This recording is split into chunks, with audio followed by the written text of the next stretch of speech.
Se há uma coisa que todo mundo concorda é que a vida não está fácil para ninguém. Além da crise sanitária, a pandemia de Covid-19 gerou uma crise econômica em nível global. Em maior ou menor proporção, não há quem tenha passado ileso, seja na carreira ou na vida pessoal. Desde então, uma palavra tem ganho um significado especial. A tal da resiliência, a nossa capacidade de lidar com problemas, nos adaptar a mudanças, superar obstáculos ou resistir à pressão de situações adversas nunca foi tão necessária. O conceito também é usado na física, para definir a capacidade de alguns corpos voltarem ao seu estado inicial após passarem por um processo de deformação. Grandes homens de negócios sabem bem o que é isso. Todos os que chegaram lá tiveram, em algum momento de suas vidas, que se adaptar, mudar de rota, desistir de uma ideia considerada genial para avançar. Nem por isso desistiram. Veja, na galeria de fotos a seguir, o que 6 bilionários têm a dizer sobre isso. Memorize no seu coração a maneira como estes tempos revelam o que realmente importa: a saúde dos nossos entes queridos, a resiliência das nossas comunidades e os sacrifícios feitos por quem se dá por inteiro a serviço dos outros. Tim Cook, CEO da Apple. As sementes da resiliência são plantadas conforme processamos os eventos negativos que acontecem em nossas vidas. Sheryl Sandberg, CEO do Facebook. Ser um empresário inteligente, um bom capitalista, significa se adaptar à situação que você enfrenta. Mark Cuban, proprietário dos Dallas Mavericks. Não tenha medo de desistir do que é bom para ir atrás do que é ótimo. John D. Rockefeller, empresário norte-americano do petróleo. Todos passam por momentos difíceis. Eles medem sua determinação e dedicação para a superação. Lakshmi Mittal, empresário indiano. Nunca desista. Mesmo que isso soe como um clichê. Lute, lute, lute para sobreviver. Richard Branson, proprietário do Grupo Vard. In theory, there's no reason why Luminar should exist. There's no reason why I or any member of the team should have been able to build what we built. You have some of the largest technology companies and automotive companies on the planet that have been trying to solve this problem for better part of a decade and beyond. But the fundamental aspect of it is you have to have that strategic vision, that level of innovation, that blank slate approach, and just pure drive, hours, everything that you need to put into it like no tomorrow to be able to successfully deliver and execute. And I think that's the reason why we exist, and that's the reason why some of the greatest technology companies of our generation exist as well.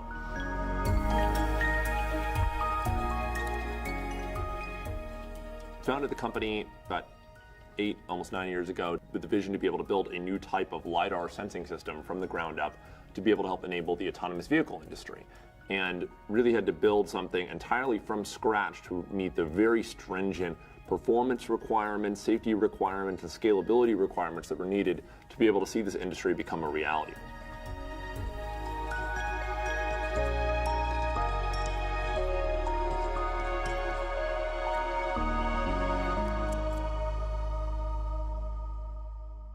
When you have to build something truly from the ground up, everything is a challenge. You know, it's and not a trivial one.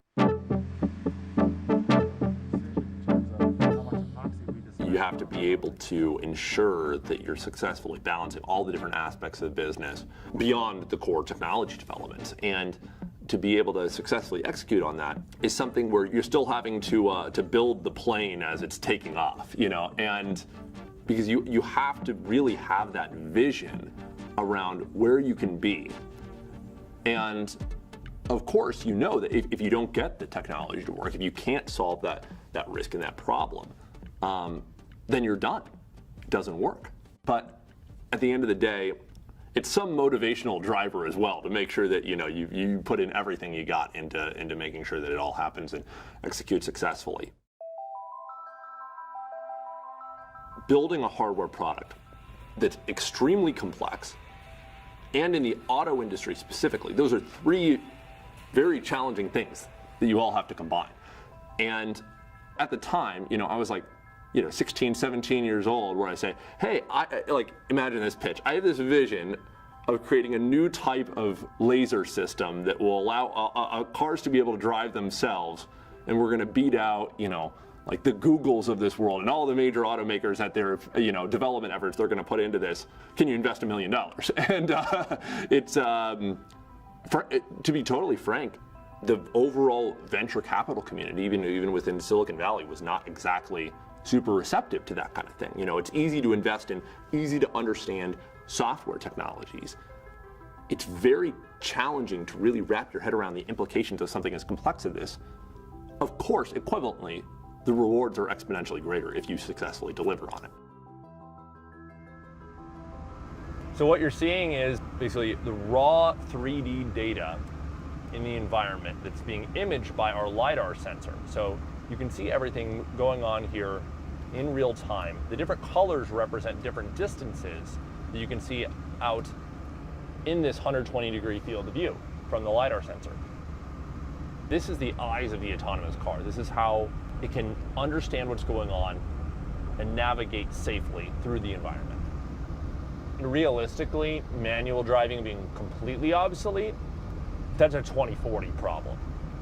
What we're solving for is being able to allow it to safely navigate starting on highway scenarios and then expanding the operating domain over time.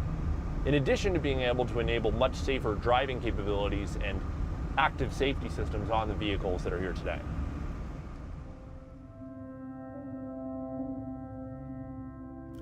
The physics behind it, how to be able to make all of this work, is really, really hard. And in our case, of course, it always checked out, it always made sense, theoretically. And that's where, after integrating all these different things, after years worth of work, to be able to have the opportunity to see it, to have it come alive, to have it all work, and now to be powering some of the futures of the largest companies in the world in this transportation industry, it is incredibly inspiring, to myself, to the team, to everyone, and what drives us every day. The thing that I'm most proud of is being able to show that we've successfully seen this through, that end to end, and showing that you can have this almost like David versus Goliath scenario in so many different dimensions that can all come together, and it really is possible.